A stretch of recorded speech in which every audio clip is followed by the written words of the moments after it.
Good morning and welcome to Kramer's Corner with daily technical updates. Today we'll start with Microsoft that published earnings in the aftermarket or after closing bell last night. You can read about the results there on other parts of our platform. But what you can see here is that highlighted by this dashed line here, that is currently where Microsoft is trading. It was trading 7% down after releasing earnings, so it's estimated to open around 395. That's a drop of 7%, but let's see. But it will be just above the support area at 389 and 384. That will, of course, most likely have an impact on Nasdaq when it opens later today. Yesterday, it touched the 18,654 support and the 100 moving average. However, what it looks like, I haven't checked what is actually bouncing it higher this morning, but it seems to be trading up. Here's the future slash CFD, so maybe there's something else lifting it. I haven't checked it just yet. There are so much going on at the moment. S&P 500 just above 5,375 key support. It was very close to close this gap here, and that will be the key support. And to the upside, 5,505. And also here we can see that the future is trading a little bit higher pre-market, so that will be interesting what will happen later today. The EUROSTOXX 50 that bounced off as 47.75 keep bouncing, but I think it will be a bit of a trouble for it to move higher than 5,000, maybe even not at that level. So I think we will see a pressure to the downside, but if it gets back above 5,000, well, then it's looking towards the previous peaks there. And DAX, same story really, basically just trading sideways. I'll skip that really fast because it's really without direction at the moment. We have the Amsterdam index that opens this morning above 919, just below the 930. That will be the key resistance. It needs to close above that to resume uptrend. If we close back below 918, well, then expect the AEX to slide lower in coming days. So keep an eye on these levels. CAC 40 hovering around 7,500, and now we are back above. We were below a couple of times, so the 7,464 here, but still in this range. But we are in a downtrend. You can see lower low and lower highs, so we are in a downtrend. However, as you can see, there's divergence on the RSI, so maybe this is we are in exhaustive mode, and we could push higher towards 7,700, but I don't think it will break above 77.25 resistance. Swiss market higher this morning, about 0.5%, after closing about 12,151. That is the key level. If it moves back below that, well, then the downtrend could resume. But for now, it's pushing higher, and it could be pushing higher in the coming days, depending on where we are closing today. The FX markets, well, euro dollar fairly quiet, but when we're looking at the yen pairs in a minute, that's a different story. We still have correction ongoing. Euro dollar that could dip down to 107.73. Let's get the cloud on here because there's some cloud support in this area also there.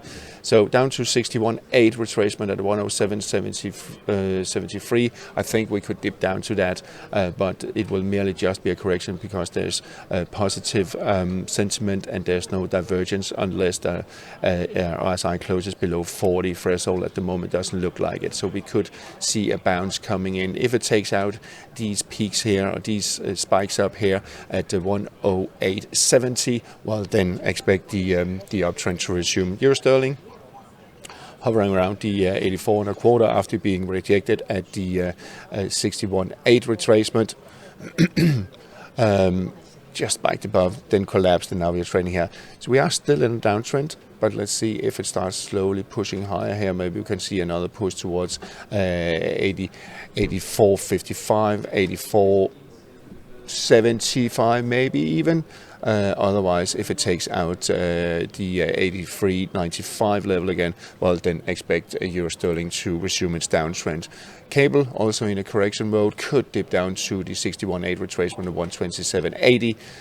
It will still be in a bullish sentiment, positive sentiment, indicating this is merely just a correction, and we could push higher in the coming days. If we are closing above 129 on cable, well, then the uptrend is resuming.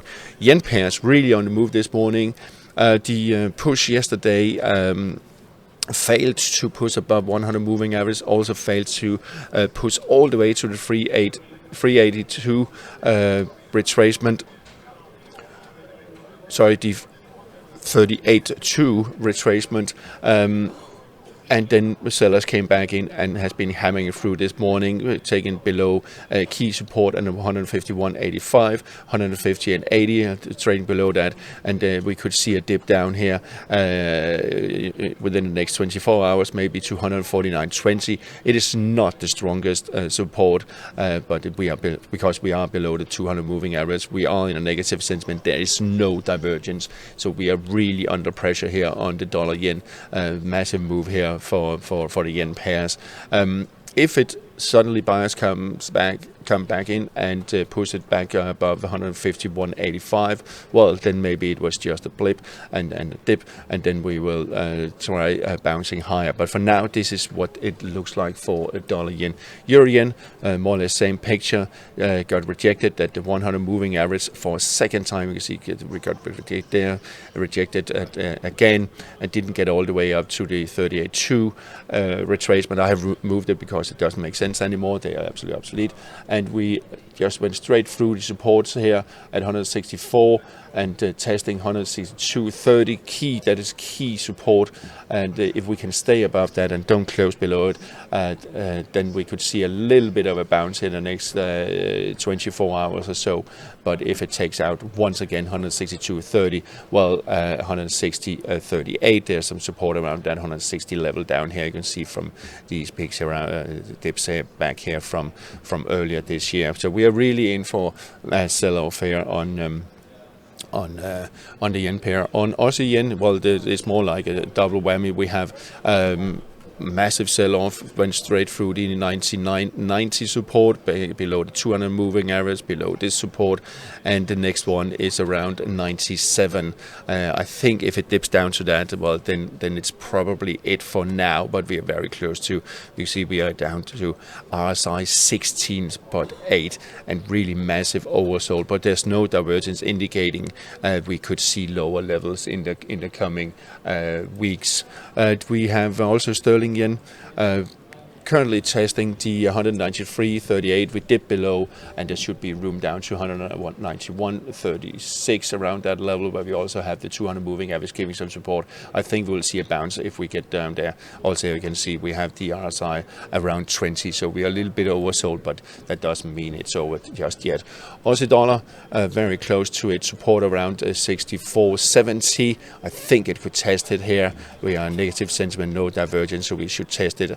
If it does break below, well, then there is potential down to around 64, so a massive sell-off there, and then I think we'll see a correction unfolding. Dollar Canada, as I mentioned yesterday, after reaching 161.8 projection of this little correction move here, then I still think we will see a little bit of a correction down to 137.85 maybe, and then I think we will see it resuming uptrend. There's no divergence on the RSI, which is showing positive sentiment, so I think we'll push higher after correction. There's still potential up to 139.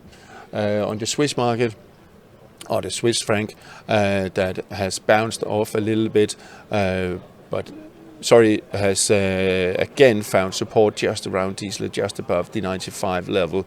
Let's see here if it can turn around, but look at this. We have all the moving averages pointing lower, so I think we'll see a test of 95 again, 94.64. This support area, I think we'll see a test of that, a push towards that.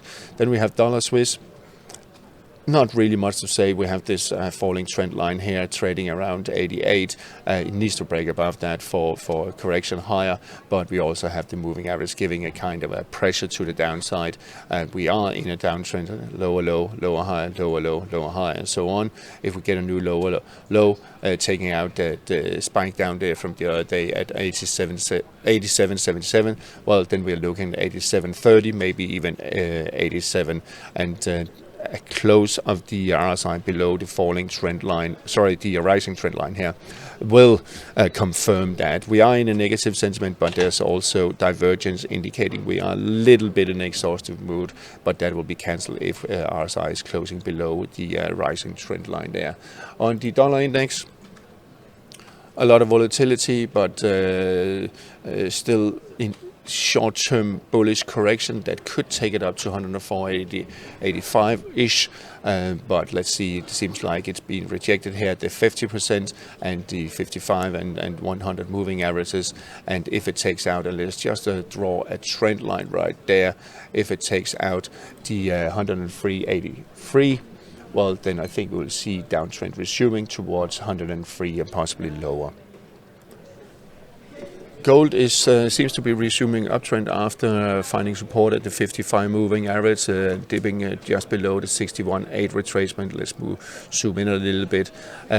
Back above the 23.88, and if we also put a people watch on that one, because that will give us some levels very close to the 61.8 retracement. A close above that, which will also be a close of this here, this spike up here at 24.32. The uptrend has resumed, and we will also have the RSI back above 60, meaning it will confirm the uptrend has resumed, and I think we will see a push towards previous peak and maybe even higher, and a new all-time high towards 2500, 2550 maybe even. But let's see, as long as we stay above 2350. On the silver spot, which has been lacking and it's been in a downtrend, finding some support here at the 786 retracement at 2740.